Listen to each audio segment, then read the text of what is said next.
नमस्कार जय जगन्नाथ मु सुस्मिता चैनल को आपण मानकु स्वागत। तो आज चलतु बनैबा भोजी स्टाइल माछ कालिया।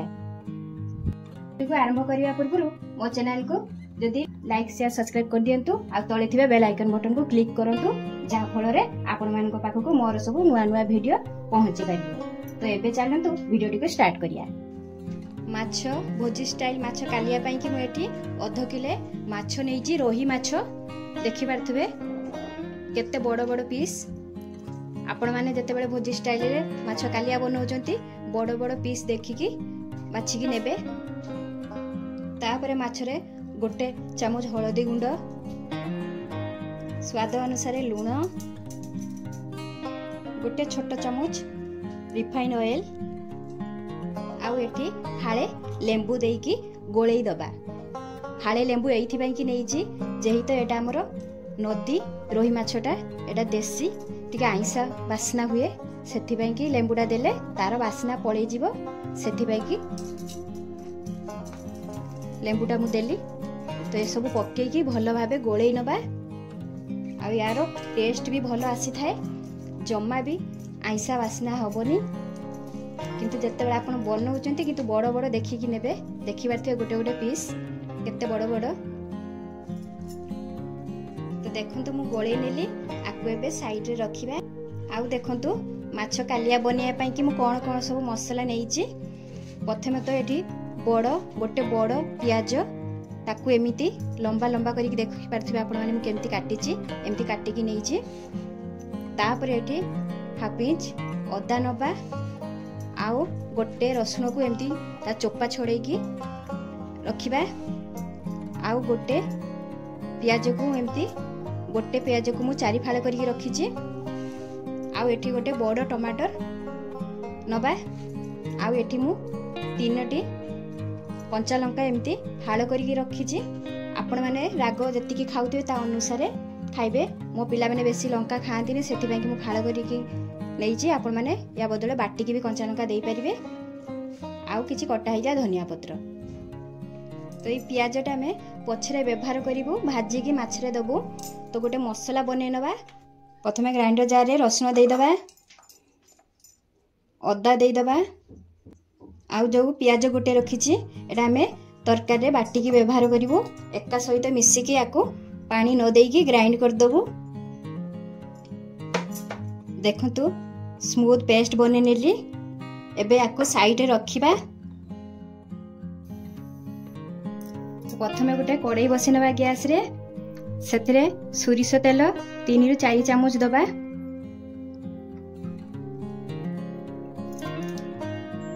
तो एठी हमर तेल गरम हे गलानी सेतरे पियाज जो काटी के रखिचे ताको एठी गोल्डन कलर करिके भाजी नबा। मु एठी जो सोरिष तेल व्यवहार करूचे या बदले आपण माने रिफाइन ऑयल भी व्यवहार करि परिबे। तो पियाज देला बेले ध्यान रखिबे गैस रो फ्लेम को हाई रखिकी आकु पूरा गोल्डन कलर हवा पर्यंत भाजी नबा। किंतु जते बेले भी आपण माने आमिष बनौचंती चिकन हो बा माछ सोरिष तेलर व्यवहार करंतु। सोरिष तेलटा एमत्रे भी हम देह पई बहुत ही भलो। तो आमिष रे सोरिष तेल दे रुसे करले आमिष खाइबा बहुत ही टेस्टी बनी थाए। एठी हमर पियाज गोल्डन कलर हे गलानी। एथर गैस रो फ्लेम को पूरा लो रखिबा। देखि पारथिबे आपण माने परफेक्ट कलर आसी जे हमर एतिकी गोल्डन कलर रखिबे। तो एबे याकू बाहर कर दबा गोटे गिना रे। तापरे सेम कड़ाई रे जतिकी तेल अछि सेई तेल रे माछ गुडी को भाजी नबा। आ एक्स्ट्रा करी तेल ऐड करबानी। तो माछ भाजिला बेले गैस रे फ्लेम को मीडियम रे रखिकी एपट सेपट करिकी भाजी नबा। तो देखंतु एठी हमर माछ भजा हे गलानी। देखि पारथिबे केतिकी मु नाली रखिची। मु जेमिति नाली करी रखिची एतिकी गोल्डन कलर रखिबे कारण कालियाटा टिके अधिका कड़ा हेई थाए। एमिति भी कड़ा करिवेनी जेमिति पोड़ी जीवो सेमिति भी नुह। जेमिति मु रखिची माछ कालिया पई भाजीची सेमिति ही भाजीबे। ताकू एबे बाहर कर दबा। तो देखंतु सब माछ गुडी को एमिति भाजी नेले एबे माछटा को साइड रे रखिया। तो देखंतु माछ भाजिला परे तेल टिके बळी जाईछि आउ एथरे एक्स्ट्रा करिकि तेल मिसेइबानी। तो एई तेल रे गैस रो फ्लेम को लो रखिकि एथरे हाफ चम्मच चीनी ऐड करिया। तापरे देखंतु एटी गोटा मसाला रो 2टी सुखिला लंका, गोटे दालचीनी, 3टी गुजराती, 4टी लवंग आउ 2टी तेजपत्र एटा आमे तेल रे देबु। तो एपटे भी देखंतु चीनी देला परे जो फेण है कि ऊपर को उठी आसिलानी। एबे ए मसला देई दउ एइथरे। तो ए मसला रो भलो वासना बाहरलानी। एबे जो बाटी की रखिछु अदा रसुण प्याज बटा ताकू एइथरे ऐड करिया। तो एबे एटा को देई दबा एइथरे। मसला देला बेले गैस रो फ्लेम को पूरा एकदम मीडियम रे रखिकी मसला गुडी को कसी नबा भलो भाबे। एठी हमर अदा रसुण प्याज भलो भाबे कसी गला। एबे आउ किछि मसला ऐड करबा एइथरे। गोटे छोटो चम्मच जीरा पाउडर, गोटे छोटो चम्मच धनिया पाउडर, गोटे छोटो चम्मच काश्मीरी रेड चिली पाउडर भलो भाबे मिसी नबा। तो मसला एठी मु भलो भाबे गुंड मसला पके मिसै नेली। एबे टमाटो व्यवहार करिबा। एबे टमाटोटा देई दबा। टमाटो देइकी टिके भाजी नबा मसला सहित। टमाटो ता भाजी नेली। एबे टिके पानी व्यवहार करिबा। तो एठी मु 3 रु 4 चम्मच पानी दबा एथिरे। तापरे टिके गोळे नबा। गैस रे फ्लेम को लो रखिकी आकु 5 मिनिट पई की कसिया पई छाड़ीबा। सेते पर्यंत हमर टमाटोटा भी पूरा सॉफ्ट हो जाइथिबो आ मसला भी हमर भलो भाबे कसी हो जाइथिबो। तो एठी 5 मिनिट हो गलानी। मसला भी हमर भलो भाबे कसी हो गलानी। देखि परथिबे आपण माने साइड रो सब तेल बाहरी आसिलानी। जानिबे मसला हमर हो गला। मसला को आपण माने जेते कसी परिबे सेते भलो। तो एबे गैस रो फ्लेम को पूरा एकदम लो रखिबा।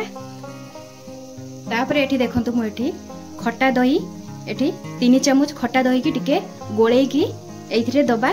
मु एठी गोळेई नेइची। तो एबे ए खट्टा दही एइथरे दबा। किंतु दबा समय ध्यान रखिबे गैस रो फ्लेम को पूरा एकदम लो रखिबे। तापरे जाई की दहीटा को मसला सहित मिसेइबे। देले हबो कोन ना आउ दहीटा हमरो मसला सहित मिसी जिवो आउ दही हमरो छिंडी जीवनी भलो भाबे मिक्स हो जिवो। किंतु ध्यान रखिबे बेसिक खट्टा दही नेबेनी। फ्रेश दहीटा खट्टा दहीरा फ्रेश दहीटा नेबे। तरकारीटा हमरो बहुत ही टेस्टी लागिबे एई दहीटा देला परे।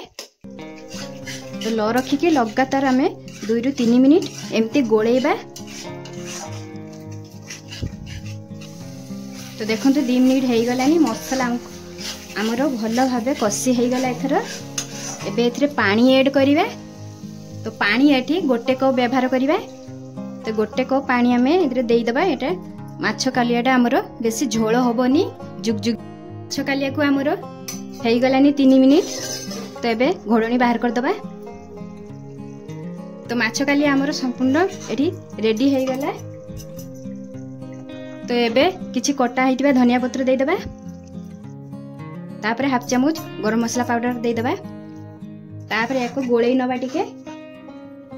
तो एबे हमरो हेई गला भोजी स्टाइल माछ कालिया। तो एई रेसिपीटी आपन मानकु जदि भल लागिछि निश्चय घरे ट्राई करंतु। आउ मो चैनल को लाइक शेयर सब्सक्राइब करंतु। आउ केमती लागिला कमेंट माध्यम रे निश्चय जणांतु। रहउछि जय जगन्नाथ।